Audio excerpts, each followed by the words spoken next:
I sing this praise for you alone, and once again I worship at your throne. I lift you up, you cover me.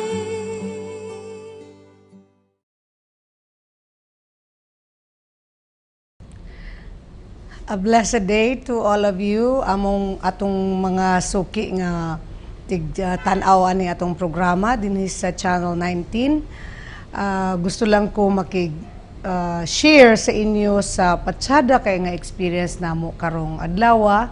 Ako mga kauban diri ang isa akong igsuon gyud ni sa sa dugo, igsuon gyud ni sa unod ug igsuon sad ni sa espirituhanon nga pamilya. Ako igsuon nga si Red Padla niya sa akong tuo, akong kauban karon, o ang niasad sa akong wala atong i-welcome kauban po namo sa simbahan, igsuon sad ni sa spiritual family nga Sister Adelfa Aranyo. O bulahan kaayo ta karong adlaw kay ang Ginoo munang kalami sa atong Ginoo kay dili bahaw ang iyang mensahe ba. Munang gikan nata nagdako ta sa tinuuhan og sa pagtuo nga pwede ra ta nga mosimba ta kada Domingo or kada Sabado depende sa atong namatan. Unya balik-balik pagkahuman nato gawas tapos na. Pero lahi di ay naaman di ay mas lami pa nga pamaagi nga diin ang atong relasyon di sa Ginoo no kanang buhi gyud kanang vibrant ba, alive gayud kay, and the only way is to have a fresh revelation from God. Kanang ginatawag nga rema or buhi nga pulong, buhi nga tinapay. Di ba ningon si Jesus, I am the bread of life.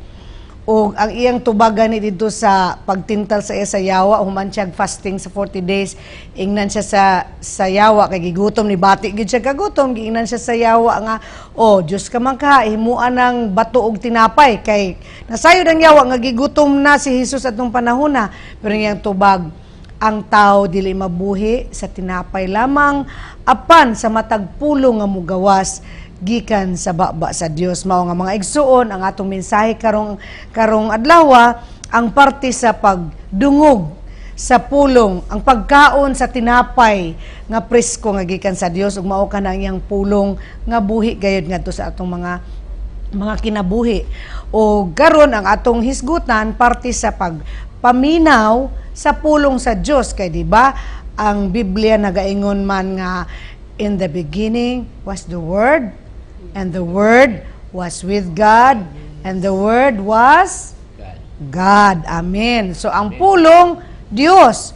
Unya na makita nato na sa Juan 1. Unya dayon sa bersikulo 12 ug sa 14 makita nato diha nga sa tanan nga nidawat kaniya kaniya sa pulong nga mao si Jesus kay mao man ang buhi nga pulong, siya gihatagan og kagahom nga mamahimong anak sa Dios, kay ang ingon diha og and the Word was made flesh, ug ang pulong nahimong unod ug nakigpuyo uban kanato, and that talks about Jesus. Nan karon kay patay naman, namatay mas Jesus gilansang sa cross. Patay na ba ang pulong? Dili. Buhi gihapon hangtod karon, nagpuyo na sa atong kinasuluran. Kitang nagdawat ug nagtuo kang Jesus, di ba? So karon ang atong hisgutan ang parte sa pagkaon sa buhi nga tinapay, and that is to hear from God, Kaysa diyang madungga nato ang pulong, kana mo'y maghatag og kinabuhi sa atong mga kalag, atong mga espiritu. So atong basahon karon hangyoon nako si Sister Adelfa nga magbasa sa Juan 10 sugod sa 1. Sige Sister Adelfa, ikaw basa ko be. Sultihan ko kamo ang tao nga dili mo agi sa pultahan, inigsulod niya sa turil ug mukatkat hinuon sa laing bahin ini, kawatan og tulisan, apan ang magbalantay sa mga karnero musulod agi sa pultahan. Ug ang pultahan ablihan sa portiro aron makasulod siya. mamati ang mga karnero sa iyang tingog, inig tawag niya sa ilang tagsa-tagsa kangalan. Og mag-una siya kanila sa ilang paggula. Kung atuan na sila sa gawas, mag-una siya kanila ug ang mga karnero musunod kaniya. Kay nakailaman sila sa iyang tingog. Apan, dili sila musunod sa laing magbalantay. Managan hinuon sila, kay wala man sila makaila sa iyang tingog. Amen. So dili nato makita no nga ingon si Jesus. Si Jesus man ang nakigsulti ani sa John 10 no. Ingon pa siya hibaw-an niya ilan niya ang matag usa ka ngalan sa iyang karnero. Kung mag-alima siguro ta og kahayupan, di ba atong mga paborito sama sa iro. Kung naakay naman tay ila kauban simbahan nga na siya iro na pulo ka buhok, na siya ngalan kada isa, di ba? Bawaan niya ang ngalan kada isa. So mapicture ko sad nga inani po di ay ang sa Israel. Ang atong Dios nga maoy atong magbalangtay, maoy shepherd. Kaila siya sa kada isa sa may pangalan. Para atong Sister Sini ba? Na siya dagang iro. Pero kada isa ila man niya na ay pangalan. Inana po di atong Diyos Amahan. Nga kada isa sa ato, doon na tayo ngalan. Ikaw, ingnan ka, tawagon ka sa Ginoo, Redentor. Ug makadungog ka. Kay matod pa diri, and they hear my voice. O, makadungog ta. Yes, Sa dihang amen. mo tawag ang Ginoo sa ato. Sa ato pa, ang Ginoo, si Jesus ningon nga ako ang maayong magbalantay. Ang akong mga karnero hibaw-an ko ilang mga ngalan. Og ako magatawag kanila og sila makadungog og mamati kanako. Yes. That means dili lang di ay ang mga pastor, mga arsobispo, santo papa maoy makadungog sa tingog sa Dios, di ba?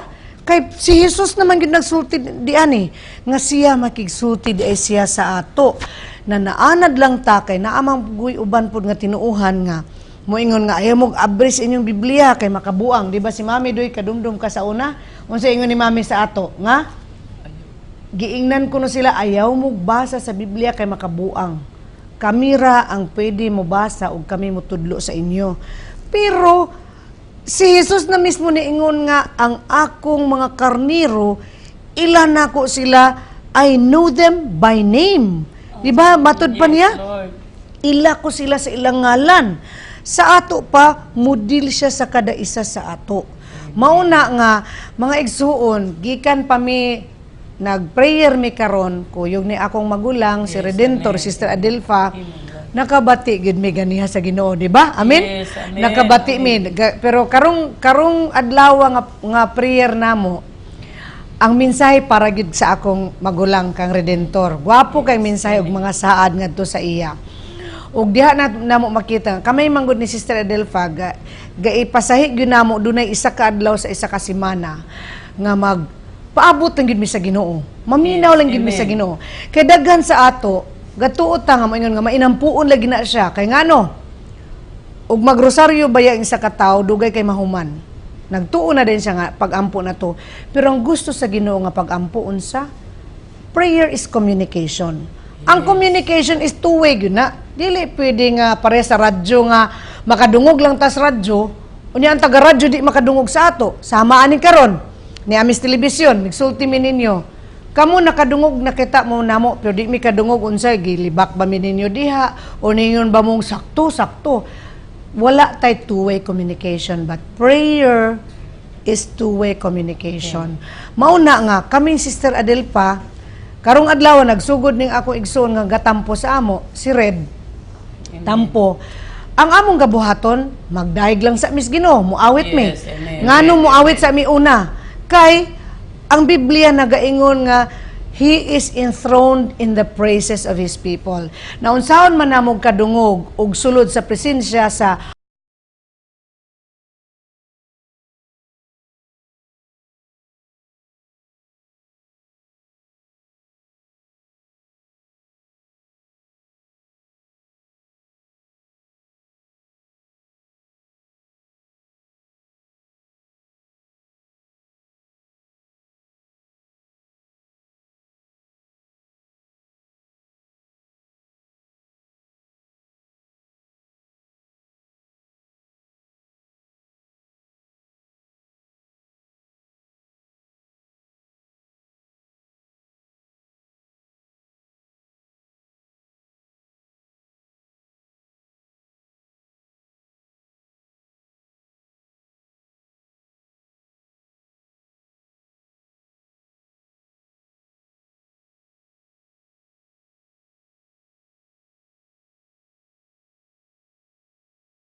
una man gyud na siya nga nagkuyog-kuyog nako diha sa simbahan. Siya po'y akong una nga gusto nga kabahinan aning among nakaplagan kay katong gimension ni Sister Adelfa kaganiha nga sa dihang makaabot na midiha sa presensya sa Ginoo murag giganoy na midiha na namiga lutaw-lutaw na mi anang presensya mao na ang ginadescribe sa Biblia nga secret place of the Most High. Mao na ang akong gituuhan nga most holy place kay ngano sa unang panahon only the high priest can enter there. Pero I dare say and I believe in my heart nga kana siyang lugar gakasudlan namo na sa panahon nga mo set aside mig panahon nga ang amo ra gyung focus is just to wait upon the Lord. Maura gyud na. Maura gyud na kanang he that dwelleth in the secret place of the Most High shall abide under the shadow of the Almighty. Gwapo kayo na nga pagbati mga igsoon. Kay dihang panahon na tanan nga mas makita namo in a better perspective ang sitwasyon sa among kinabuhi. Daghan sa ato mo tampog prayer meeting. Mo daghan biya ang prayer meeting, mo attend sa prayer meeting basta naay daghang kalamidad. Amen ba? Amen. Di ba kabantay ka? Amen. Pag sa panahon nga grabe atong baha-baha diri, ni daghan ang manulod sa simbahan ba? Sa tanang klaseng simbahan. Kay ngano, tanan tao muduol balik sa Ginoo kay kalamidad ba anak.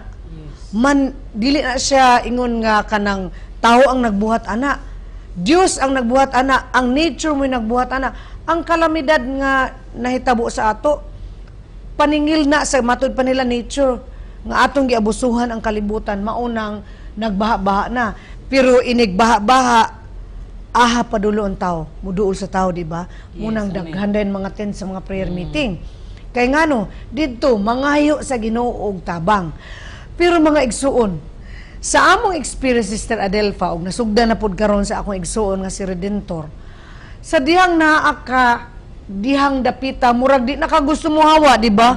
Di nakagusto mo hawa. Amen. Pwede nimo i-share unsa imong gibati ka ganiha? First time man gyud nimo. Ang akong gibati ganina, pura ko og tuok. Kay kahilakon ka man siguro, no? Naghilak yun ko. Naghilak gyud ka. Mo tong ang nabati na ako ganina, dugay kayo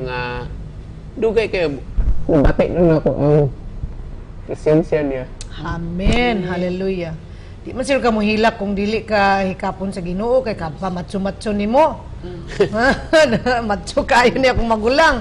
Pero ganiha nakita na ko gid siya nga di ko kabantay sa imo kay ako I was also on my own. I was also crying with joy in the Lord, no? And then I was interceding for Mrs. Empedrad. Kaganiha katong paghilak nako, I was interceding for Mrs. Empedrad kay ugma ra ba magkuyog man ta sa iya sa iyang dialysis. Pero sa dihang nibakod nako gikan sa pagluhod, nakita nako akong igsuon nga murag reddish ang iyang mata.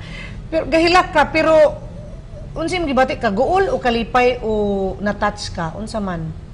Na kuan ko na murag natandog ko. Natandog ka? Kuda ko gituklo. Di ay? Lahi po nga klase ba? Tungod sa presensya. Pero lami imong pagbati. Yes. Lami imong pagbati. Mao na mga igsoon, makaingon lang ka gapang hilak, amo tubag pa baka akong mata kay grabe man akong hilak ganyain ko nga moapirta sa TV unya disguapa ta. Pero sige lang kay ngano, para sa ako, pareha bitaw ni Moises.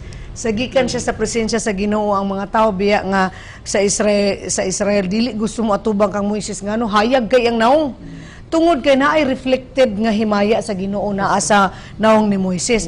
Namo na lang nay akong saligan nga Ginoo imong reflected glory ang makita sa mga tao dili ako kundi ang imong himaya mo'y makita sa tao.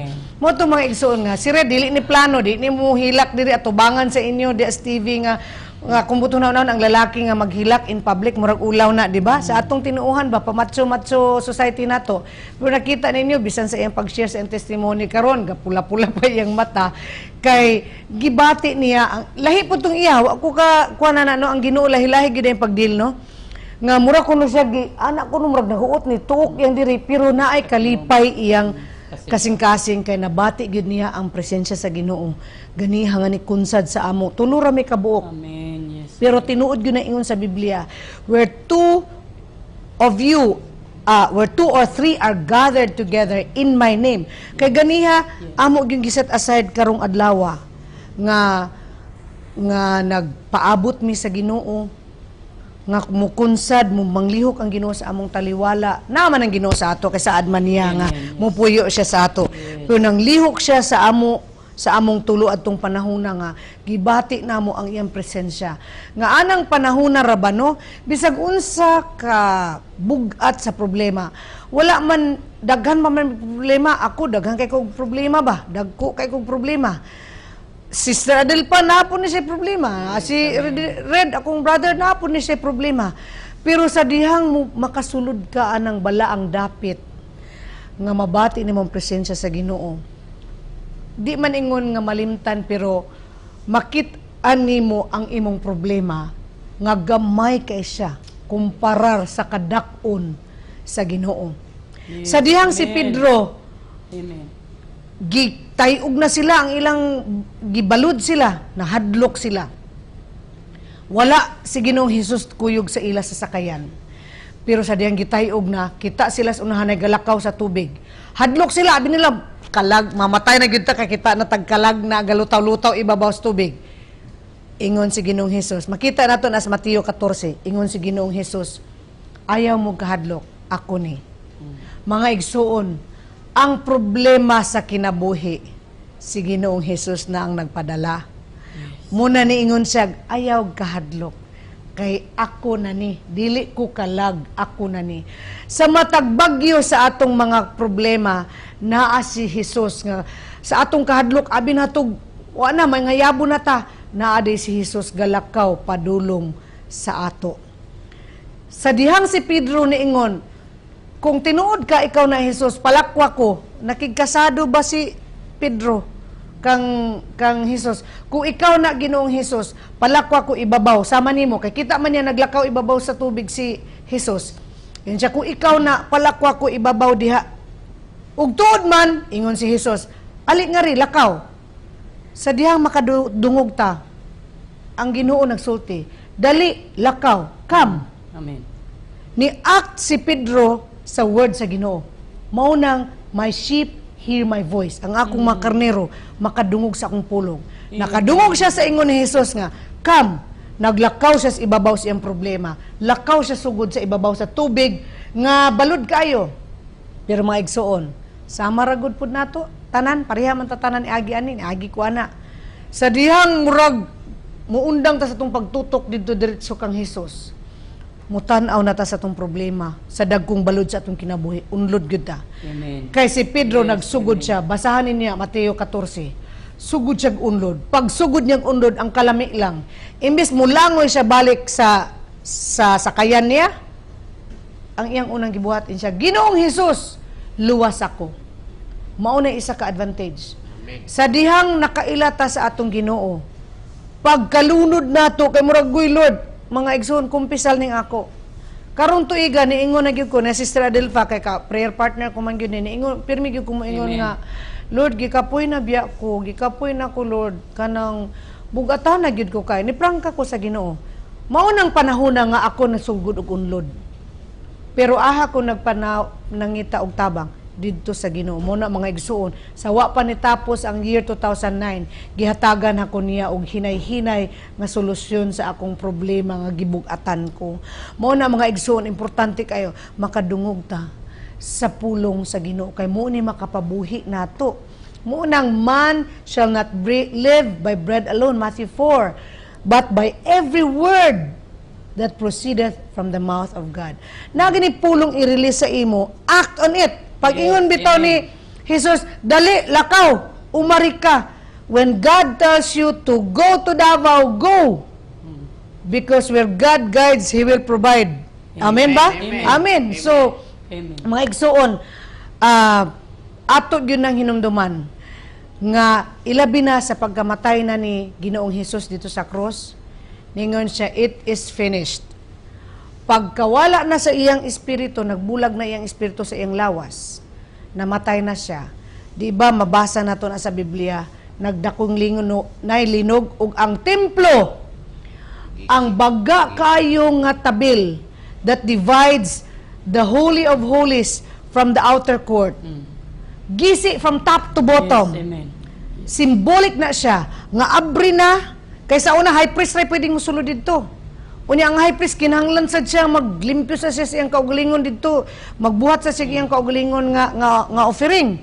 Para nga, iya pong paulaan og dugo ang iyang kaugalingon sala, masanctify siya, ahal siya musulod dito, to intercede for the people of Israel. Pero sa pagkamatay ni Jesus, unsa gibuhat, top to bottom, symbolic nga, bisag kinsa sa ato, makasulod na sa presensya sa Ginoo. Mao nang gusto namo nga ipaambit diya sa inyo. Kaming tulo, pirmi na may kasulod sa presensya sa Ginoo. Pero kinsa man mi, high priest mi, dili, ordinaryo raming mga tao. Mga igsuon, gamay naman tag panahon. Dili tanan ang gitagaan og kagahom nga musulod sa presensya sa Dios Amahan nga balaan. Kay si Esther bitaw sa diyang giinan siya Mordecai, adto ara ng hari kay ipapatay kuno ang mga Hudiyo.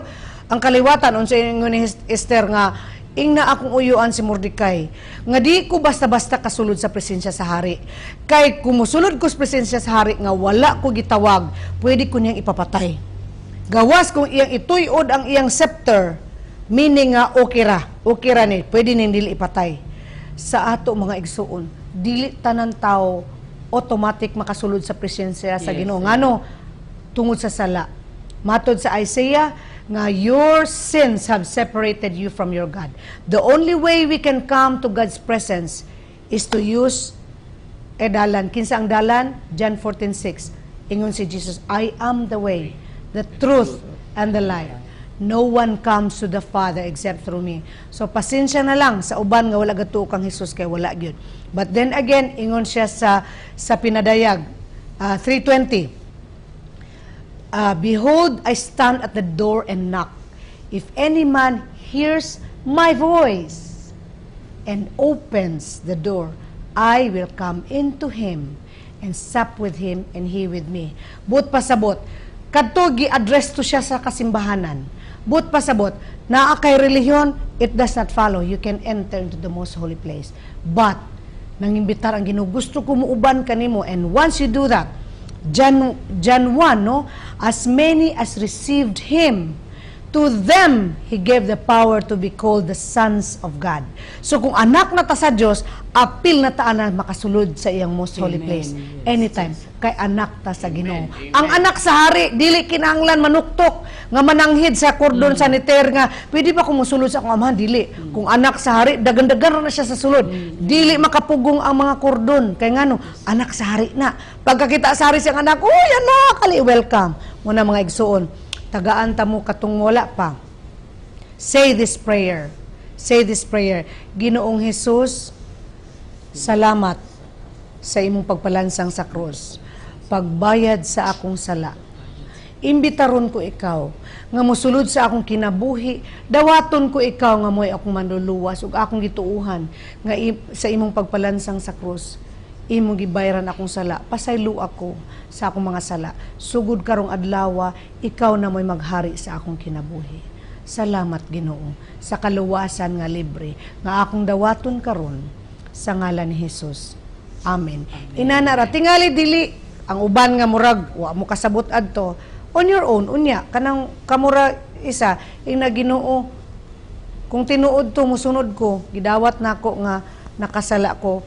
Imbitaron na ako ikaw, Jesus, nga maoy maghari sa akong kinabuhi. Luwas sa ako. Ana ra ka simple. Wa naman tay panahon. Say goodbye sa atong mga televiewers, sister. Imbitara sila sunod semana. Amo mong imbitahon sa sunod nga mo anime dinhi aron mo pabatin usab kami sa among madunggan diha sa among bulaton diha sa Ginoo. Amen, amen. Amen. Ikaw, Red, say pasalamat lang sa ilang Salamat kami sa ilang panahon. o panahon nga among gi-google din ni sa istasyonan o God bless us all. God bless us all. Amen. In Jesus' name, amen.